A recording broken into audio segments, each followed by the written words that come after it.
खबरदार, अगर आप जिंदगी में कभी भी गोल्ड का लेन देन करने वाले हैं तो आपका प्रोग्राम बढ़ने वाला है, क्योंकि कहते हैं कि सुनारा मादा भी नहीं प्यारा। मेरे साथ लाडी भाई मौजूद हैं, इनसे हम जानने की कोशिश करेंगे कि अगर आप जिंदगी में कभी भी गोल्ड का लेन देन करने जाए तो क्या क्या एहतियातें करनी है, किस तरह से आपको चूना लग सकता है और उस चूना लगने से आप किस तरह से बच सकते हैं।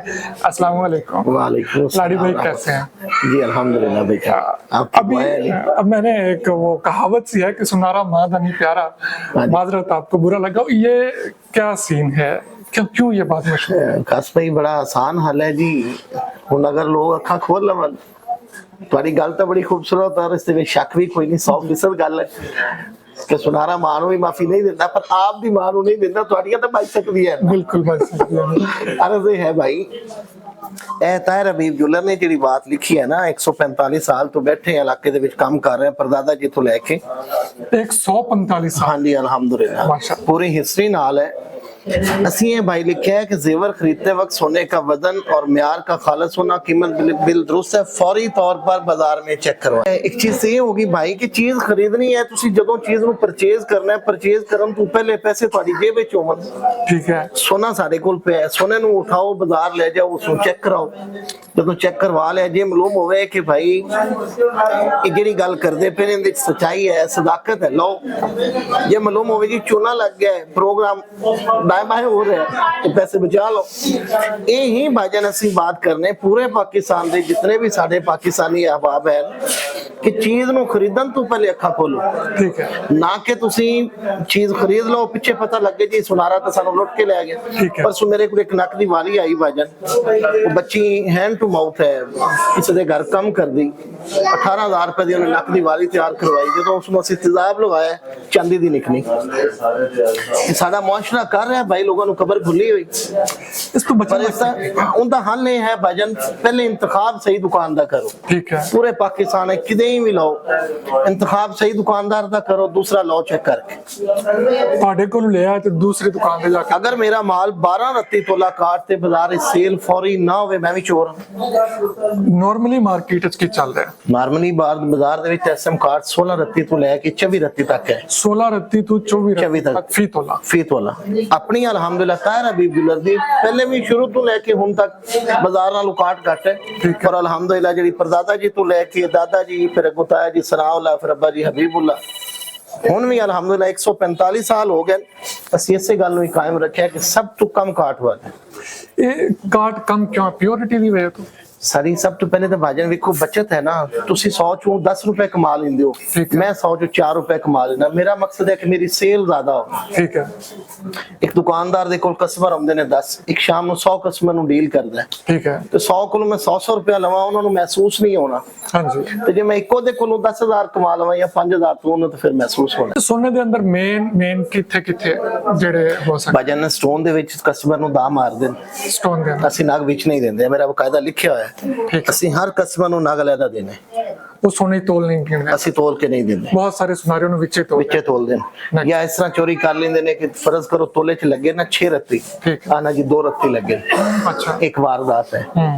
मेरे सुनारे भाई नाराज हो सन, अजे भी मेरी वीडियोस बनिया ने काफी सारे ना उनके सख्त मिर्च भी हुए, पर फिर भी अल्हम्दुलिल्लाह जी एक पासे 23 करोड़ आवाम दा फायदा है, एक पासे साडे को 10 15 20 लाख सुनारियां दा फायदा है। ते मैं ते फिर आवाम नु तरजीह देसा जी क्यों दो दुआवां ज्यादा मिल सन। एक ते तुसी दस्या कि नगीना वही तोल देने ने। हां जी, उस तो बाद फिर भाईजान मिलावट दा तरीका कर रहे हैं। मैं आखना जी 12 रत्ती है, होवे 16 रत्ती, वैसे भी हराम है, या तो मैं कमिटमेंट करा कि भाई है ही 16। हां जी, फिर ठीक है। इब्राहिम भाई, बहुत सारे लोगों ने बड़े वाज़े अल्फाज लिख के लगाया होता है कि असी काट लेंदे ही नहीं।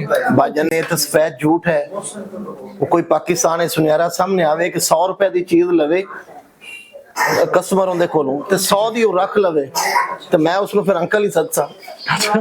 ਕਿ ਤੂੰ 100 ਦੀ ਦਿੱਤੀ ਤੇ 100 ਦੀ ਲੈ ਲਈ ਤੇ ਤੂੰ ਖਾਇਆ ਵਿੱਚ ਕੁਝ ਨਹੀਂ। ਇਹ ਤਾਂ ਝੂਠ ਹੈ ਭਾਈਜਾਨ। ਹਾਂ ਇਹ ਆਖ ਸਕਦਾ ਹੈ ਕਿ ਲਾਡੀ ਭਾਈ ਹੋਰੀ, ਇਬਰਾਹਿਮ ਲਾਡੀ ਹੋਰੀ ਜਿਹੜੇ ਨੇ, ਤਾਹਿਰ ਭਾਈ ਹੋਰੀ, ਤਾਹਿਰ ਹਬੀਬ ਵਾਲੇ, ਹਾਜੀ ਸਨਾਉल्ला की, हाजी नूर मोहम्मद की ਜਿਹੜੀ ਪੁਰਾਣੀ ਦੁਕਾਨ ਹਾਂਜੀ ਲੋਕ ਸਾਡੀ ਮਿਸਾਲ ਦਿੰਦੇ ਕਿ ਭਾਈ ਉਹ 100 ਚੋਂ ਕੱਟਦੇ ਨੇ 12 ਰੁਪਏ। ਠੀਕ ਹੈ। ਜਿਵੇਂ ਅਸੀਂ 12 ਰੱਤੀ ਕੱਟਨੇ ਉਹ ਆਖੇ ਜੀ ਮੈਂ 11 ਕੱਟ ਲਈ ਸਾਂ, ਮੈਂ 10 ਕੱਟ ਲਈ ਸਾਂ, ਮੈਂ 8 ਇਹ ਗੱਲ ਸਮਝ ਚਾਹੁੰਦੀ ਸਮਝ ਚਾਹੁੰਦੇ ਉਹਨੂੰ ਆਖੇ ਜੀ ਕਿ ਮੈਂ ਕਾਰੀਗਰ ਜਿਸਨੇ ਬਣਾਇਆ ਭਾਈਜਾਨ 5-6 ਰੱਤੀ 7 ਰੱਤੀ ਤੇ ਕਾਰੀਗਰ ਖਰਚਾ ਲੈਂਦਾ ਹੈ। ਬਿਲਕੁਲ ਠੀਕ ਹੈ। ਤੇ ਉਹ ਆਖੇ ਜੀ ਮੈਂ ਕੱਟਦਾ ਹੀ ਨਹੀਂ, ਤੇ ਇਹ ਗੱਲ ਤਾਂ ਭਾਈਜਾਨ ਸਫੈਦ ਝੂਠ। ਅੱਛਾ 골ਡ ਵਿੱਚ ਇਨਵੈਸਟਮੈਂਟ ਕਰਨ ਦੇ ਬਾਰੇ ਅਗਰ ਕਿਸੇ ਬੰਦੇ ਦਾ ਮਾਈਂਡ ਹੋਵੇ ਤੇ ਇਹਦੇ ਬਾਰੇ ਕੋਈ ਮਸ਼ਵਰਾ ਦਿਓ। 골ਡ ਭਈਆ ਹੁਣ ਤੇ ਪਾਕਿਸਤਾਨੀ ਕਰੰਸੀ ਦਿਨ ਬ ਦਿਨ ਡੀਵੈਲਿਊ ਹੋ ਰਹੀ ਹੈ। ਅੱਛਾ ਹੁਣ ਤੇ ਜਿਸ ਬੰਦੇ ਨੇ ਸੇਵਿੰਗ ਕਰਨੀ ਉਹਦੇ ਵਾਸਤੇ ਬਿਹਤਰੀਨ ਚੀਜ਼ ਹੈ ਸੋਨਾ। ਠੀਕ ਹੈ। ਅਗਰ ਮੈਂ ਸਪੋਜ਼ ਸੋਨੇ 'ਚ ਇਨਵੈਸਟ ਕਰਦਾ ਜੀ ਫਿਰ ਜਦੋਂ ਮੈਂ ਤੁਹਾਨੂੰ ਦੇਣ ਆਵਾਂਗਾ ਉਹਦੇ ਤੁਸੀਂ ਕਾਟ ਲੋਗੇ? ਨਹੀਂ ਤੁਸੀਂ ਦਲੀ ਲਓ ਭਾਈ, ਦਲੀ ਲਓ। ਦਲੀ ਲਓ। ਠੀਕ ਹੈ। ਖਾਲਸ ਸੋਨੇ ਦੀ ਦਲੀ ਕਿਸੇ ਵੀ ਸ਼ਹਿਰ ਕਿਸੇ ਵੀ ਜਗ੍ਹਾ ਤੇ ਤੁਸੀਂ ਬੈਠੇ ਹੋ, ਅੱਛੇ ਦੁਕਾਨਦਾਰ ਦੇ ਨਾਲ ਰਾਬਤਾ ਕਰੋ। 500 ਰੁਪਏ ਤੋਲਾ ਮਾਰਜਨ ਹੈ, 2,85,000 ਨਾਲ ਦੇ ਰਹੇ हैं, 2,84,500 ਨਾਲ ਲੈ ਰਹੇ हैं, ਵਾਪਸ ਲੈ ਰਹੇ हैं। ਪੂਰੇ ਪਾਕਿਸਤਾਨ ਜਿਹੜੇ ਅੱਛੇ ਦੁਕਾਨਦਾਰ ਹਨ, ਸਾਫ ਸੁਥਰੇ, ਜਿਨ੍ਹਾਂ ਦਾ ਮਿਆਰ ਹੈ, ਉਹ ਤੇ ਦੂਰੋਂ ਨਜ਼ਰ ਆ ਜਾਂਦਾ ਕਿ ਇਹ ਬੰਦਾ ਮਿਆਰੀ ਹੈ, ਉਹਦੇ ਨਾਲ ਡੀਲ ਕਰੋ, ਉਹਦੇ ਨਾਲ ਲੈਣ ਦੇਣ ਕਰੋ। 500 ਰੁਪਏ ਤੁਹਾਡਾ ਲਾਸ ਹੋ ਸੀ ਤੋਲੇ ਵਿੱਚ ਖਾਲਸ ਦਲੀ।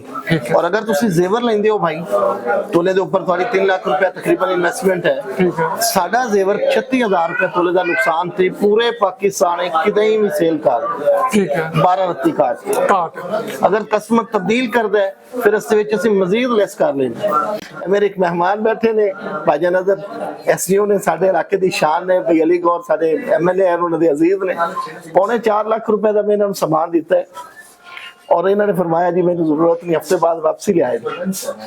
ਤੇ ਮੈਂ ਕਿਹਾ ਜੀ ਭਾਈ ਸਾਹਿਬ ਤੁਸੀਂ ਅਸੀਂ ਉਸ ਹਦੀਸ ਨੂੰ ਪੂਰਾ ਕਰ ਰਹੇ ਜਿਹੜੇ ਰਸੂਲੁल्लाह सल्लल्लाहु अलैहि वसल्लम ਦਾ ਫਰਮਾਨ ਹੈ ਕਿ ਜਿਹੜੀ ਚੀਜ਼ ਤੁਸੀਂ ਦਿੱਤੀ ਹੈ ਅਗਲੇ ਬੰਦੇ ਕੋਲ ਬਗੈਰ ਨੁਕਸਾਨ ਦੇ ਰਹਾ। ਇਹ ਵਾਹਦ ਪਰਸਨ ਨੇ।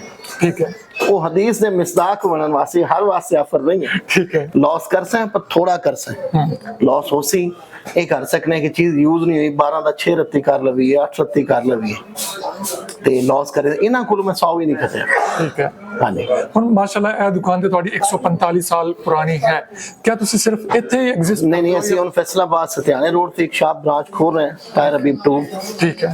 और फिर अल्हम्दुलिल्लाह ਅਸੀਂ ਇਸਲਾਮਾਬਾਦ ਦੇ ਵਿੱਚ ਇੱਕ ਬ੍ਰਾਂਚ ਆਪਣੀ ਬਣਾ ਰਹੇ ਤਾਹਿਰ ਹਬੀਬ 3। ਠੀਕ ਹੈ। और अल्हम्दुलिल्लाह 2026 ਦੇ ਵਿੱਚ ਸਾਡੀ ਓਪਨਿੰਗ ਦੀ ਪੂਰੀ ਕੋਸ਼ਿਸ਼ ਹੈ इंशाअल्लाह। और दोनों जगह पे सेम पॉलिसी लागू है? पॉलिसी है ये मरकज ने जो असूल बनाए ने भाईजान अब्बा जी ਦੇ ਅਸੂਲ ਨੇ, ਅਸੂਲਾਂ ਨੂੰ ਉਹਨਾਂ ਦੇ ਪੋਤਿਆਂ ਨੇ ਵੀ ਫਾਲੋ ਕਰਨਾ ਇਨਸ਼ਾਅੱਲਾ। ਅਗਰ ਇੱਕ ਬੰਦਾ ਇਨਵੈਸਟਮੈਂਟ ਕਰਨਾ ਚਾਹੁੰਦਾ ਹੈ ਤੇ ਉਹਨੂੰ ਤੁਸੀਂ ਇਹ ਮਸ਼ਵਰਾ ਦੇ ਰਹੇ ਹੋ ਕਿ ਉਹ ਜ਼ੇਵਰ ਨਾ ਲਵੇ? ਨਹੀਂ ਭਾਈ ਦੇਖੋ ਨਾ ਡਲੀ ਦੇ ਵਿੱਚ ਇਨਵੈਸਟ ਹੈ। ਜਿਵੇਂ ਤੁਸੀਂ ਗੰਦਮ ਪਰਚੇਜ਼ ਕਰ ਲੈਂਦੇ ਹੋ, ਚੀਨੀ ਪਰਚੇਜ਼ ਕਰ ਲੈਂਦੇ ਹੋ, ਉਹ ਹੈ ਇਨਵੈਸਟ। ਠੀਕ ਹੈ। ਜਦੋਂ ਤੁਸੀਂ ਸ਼ਾਦੀ ਕਰਨੀ ਹੈ ਨਾ ਫਿਰ ਜ਼ੇਵਰ ਤੁਹਾਨੂੰ ਲੈਣਾ ਤੁਹਾਡੀ ਮਜਬੂਰੀ ਹੈ। ਬਿਲਕੁਲ। ਫਿਰ ਜ਼ੇਵਰ ਲਓ ਜਿਸ ਦੁਕਾਨਦਾਰ ਦਾ ਨੁਕਸਾਨ ਤੋਲੇ ਦਾ 12 ਰੱਤੀ ਹੈ। 12 ਰੱਤੀ ਹੈ। ਠੀਕ ਹੈ। ਅਗਰ ਉਸ ਦਾ 14 ਹੈ 16 ਹੈ 18 ਹੈ ਤਾਂ ਫਿਰ ਉਹ ਤੁਹਾਡੀ ਜੇਬ ਕੱਟ ਰਿਹਾ ਹੈ। ਤੁਹਾਡਾ ਇਸ ਟਾਈਮ ਇਹ ਸੈਟਅਪ ਤਾਂਦਲਿਆਂ ਵਾਲੇ ਫੈਸਲਾਬਾਦ ਔਰ ਇਸਲਾਮਾਬਾਦ ਬਣ ਜਾਏਗਾ। ਹਾਂਜੀ। ਇੱਕ ਬੰਦਾ ਜਿਹੜਾ ਆਊਟ ਆਫ ਸਟੇਸ਼ਨ ਹੈ, ਸਾਈਵਾਲ ਤੋਂ ਹੈ, ਮੀਆਂ ਚੰਨੂ ਤੋਂ ਹੈ, ਉਹ ਕਿਸ ਤਰ੍ਹਾਂ ਤੁਹਾਡੇ ਨਾਲ? ਸਾਈਵਾਲ ਤੋਂ ਅਲਹਮਦੁਲਿਲਾ ਮੇਰੇ ਕੋਲ ਹੁਜਰੇ ਦੀਆਂ ਫੈਮਲੀਆਂ ਆਈਆਂ ਨੇ। ਠੀਕ ਹੈ। ਮੈਂ ਸਿੰਧ ਤੋਂ ਫੈਮਲੀ ਆਈਆਂ ਨੇ ਅਲਹਮਦੁਲਿਲਾ। ਪਸ਼ਾਵਰ 4 ਸਰਦਾ ਮਤਲਬ ਪੂਰੇ ਪਾਕਿਸਤਾਨ ਅੱਲਾਹ ਪਾਕ ਦਾ ਸ਼ੁਕਰ ਨੈਟਵਰਕ ਹੈ ਜੀ ਮਾਸ਼ਾਅੱਲਾ। ਜਿੱਥੇ ਜਿੱਥੇ ਅੱਲਾਹ ਪਾਕ ਦੀ ਜ਼ਾਤ ਦਾ ਸ਼ੁਕਰ ਹੈ ਜੀ, ਨਸੀਬ ਅੱਲਾਹ ਨੇ ਬੜੇ ਲੰਬੇ ਚੌੜੇ ਲਿਖੇ ਮਾਸ਼ਾਅੱਲਾ ਜੀ। ਬਾਹਰਲੇ ਮੁਲਕਾਂ ਤੋਂ ਵੀ ਫੈਮਲੀ ਆਉਂਦੀਆਂ ਨੇ ਜਿਹੜੀਆਂ ਉੱਥੇ ਸ਼ਿਫਟ ਹੋਈਆਂ ਨੇ, ਆਰਡਰ ਲੈਂਦੇ ਨੇ ਅਲਹਮਦੁਲਿਲਾ। ਆਪਣਾ ਐਗਜ਼ੈਕਟ ਐਡਰੈਸ ਕੀ ਹੈ ਅਗਰ ਕੋਈ ਇੱਥੇ ਪਹੁੰਚਣਾ ਚਾਹੇ? ਇਹ ਭਾਈਜਾਨ ਹੈ ਤਾਹਿਰ ਹਬੀਬ ਜੁਐਲਰ, ਸਰਾਫਾ ਬਾਜ਼ਾਰ, ਤਾਂਦਲਿਆਂ ਵਾਲਾ। ਮਾਈ ਸਵੀਟ ਸਾਡੀ ਮਾਈ ਮਨਪਸੰਦ ਮਸ਼ਹੂਰ ਹੈ ਜੀ, ਮਾਈ ਚੌਕ। ਉਸੇ ਮਾਈ ਚੌਕ ਵਿੱਚ ਵੱਡੀ ਦੁਕਾਨ ਹੈ ਜੀ ਅਲਹਮਦੁਲਿਲਾ ਤਾਹਿਰ ਹਬੀਬ ਜੁਐਲਰ। ਤੇ ਮਾਸ਼ਾਅੱਲਾ ਸੇ 9 ਭਾਈ ਬੈਠੇ हैं ਇਕੱਠੇ ਕੰਮ ਕਰ ਰਹੇ हैं ਮਾਸ਼ਾਅੱਲਾ। ਸ਼ੁਕਰ ਅਲਹਮਦੁਲਿਲਾ। ਇਹਨਾਂ ਤੇ ਆਵਾਮ ਨੂੰ ਕੀ ਪੈਗਾਮ ਦੇਣਾ ਚਾਹੋਗੇ ਜਿਹੜੇ ਫਿਊਚਰ ਵਿੱਚ ਅੱਜ ਕੱਲ ਜਾਂ ਕਦੇ ਵੀ 골ਡ ਖਰੀਦਣ? आवाम वास्ते भाईजान ये पैगाम है, अखा खोल लो, सोना बड़ा महंगा है। बिल्कुल। अखा खोल के लो, सही बंदियां दा इंतखाब करो ते चीज लवन तो पहले चेक करा के लो। देखो ननकाने मेरे अजीज है ने, बरादरी भाई ने, उन्होंने जेवर लिया है हुनी या 60 लाख रुपए का। ठीक है। ते वो जेवर लेके आए भाई औरंगजेब है राणा फैमिली हो जी। उन्होंने जेवर लिया ते लाहौरों लेके आए, उनके अंदर ना स्टैंप लगी 21 कैरेट दी। अच्छा। ਤੇ ਜਦੋਂ ਅਸੀਂ ਉਸ ਨੂੰ ਪਿਘਲਾ ਕੇ ਚੈੱਕ ਕੀਤਾ ਤੇ ਨਿਕਲਿਆ 19 ਕੈਰਟ। अच्छा, ये भी एक फ्रॉड है? ਇੱਕ ਫਰਾਡ ਹੈ, ਉੱਪਰ 21 ਲਿਖਿਆ ਹੋਇਆ ਹੈ। ठीक है। ਮੈਂ ਉਹਨਾਂ ਨੂੰ ਇਹ ਗੱਲ ਕੀਤੀ ਭਾਜਨ ਹੈ ਕੀ ਗੱਲ ਹੋ ਸਕੇ ਜੀ ਸੁਨਾਰੇ ਲਾਹੌਰ ਦੇ ਦਾ ਤਰੀਕਾ ਕਾਰ ਹੀ ਇਹ ਹੈ। ਮੈਂ ਫਰਾਡ ਹੈ। एक आम बंदा है वो पिघलाए बगैर तो चेक नहीं कर सकता, तो ਉਸ ਦਾ ਬੜਾ ਆਸਾਨ ਹੱਲ ਹੈ ਭਾਈ। ਸਭ ਤੋਂ ਪਹਿਲੇ ਬਾਜ਼ਾਰ ਦੇ ਵਿੱਚ 10-15 ਜਿਹੜਾ ਵੀ ਤੁਸੀਂ ਫਰਜ਼ ਕਰੋ ਸ਼ਹਿਰ ਚ ਆਏ ਹੋ ਤੁਸੀਂ ਸਾਈਵਾਲ ਤੋਂ ਤੇ ਲਾਜ਼ਮੀ ਬਾਤ ਹੈ ਸਾਡੇ ਤਾਲਨੇ ਦੇ ਵਿੱਚ ਜਿਵੇਂ ਸਕਲੈਰ ਭਾਈ ਨਾਲ ਤੁਹਾਡੀ ਮੁਹੱਬਤ ਹੈ ਭਾਈਜਾਨ ਦੇ ਨਾਲ ਹੈ ਇੱਥੇ ਹੋਰ ਦੋਸਤਾਂ ਨਾਲ ਵੀ ਉਸੇ ਠੀਕ ਹੈ 10-12 ਦੋਸਤਾਂ ਨਾਲ ਮਸ਼ਵਰਾ ਕਰੋ ਯਾਰ ਕਿਹੜਾ ਬੰਦਾ ਜਿਹੜਾ ਥੋੜਾ ਜਿਹਾ ਕਬਰ ਤੋਂ ਡਰਦਾ ਹੈ ਅੱਲਾਹ ਰਸੂਲ ਦਾ ਉਸ ਨੂੰ ਹੁਕਮਾਂ ਦਾ ਪਾਬੰਦ ਹੈ ਡਰਦਾ ਹੈ ਖਾਣਾ ਸਾਰੇ ਹੀ ਹੈ सब नहीं ਜਿਹੜਾ ਥੋੜਾ ਖਾਂਦਾ ਉਹਦਾ ਇੰਤਖਾਬ ਕਰ ਲਓ बिल्कुल ठीक है ਇਹ ਚੀਜ਼ बहुत शुक्रिया लाडी भाई ਤੁਸੀਂ ਸਾਨੂੰ ਟਾਈਮ ਦਿੱਤਾ भाई मैं ताबेदार इंशाल्लाह ਅਸੀਂ ਤਾਂ ਆਗਾਹੀ ਦੇਣੇ ਜੀ ਹੁਣ ਮਾਸ਼ਾਅੱਲਾ 2025 ਚੜਿਆ ਜੀ 145 ਸਾਲ ਪੂਰੇ ਹੋ ਗਏ